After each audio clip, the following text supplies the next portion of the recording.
L'Union européenne défend son embargo sur le pétrole russe. Les critiques soulignent que la sanction est moins ambitieuse que la proposition initiale. Les concessions réclamées par le Premier ministre hongrois l'ont emporté.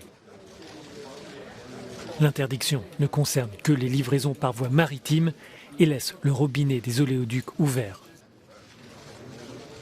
Le calendrier fait aussi l'objet de reproches puisque la sortie du pétrole russe est prévue pour la fin de l'année. Malgré ces observations, le président français Emmanuel Macron insiste sur l'importance de ce compromis. Il y a 2 mois, personne ne pensait envisageable les sanctions sur le pétrole russe. Et beaucoup des dirigeants étaient devant vous en disant « jamais on touchera au pétrole et au gaz, c'est sûr ». C'est pourquoi ce 6e paquet est historique.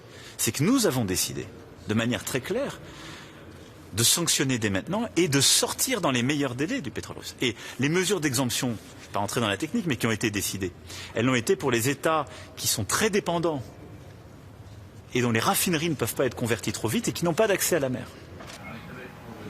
Réunis en sommet lundi et mardi à Bruxelles, les chefs d'État et de gouvernement ont approuvé un 6e paquet de sanctions contre Moscou depuis le début de l'invasion de l'Ukraine. Les dirigeants ont aussi évoqué la crise alimentaire imminente provoquée par la guerre engagée par le Kremlin. Le fait qu'une crise alimentaire sévère se développe relève uniquement de la guerre injustifiée de la Russie. Sans cette guerre, nous ne serions pas dans cette situation.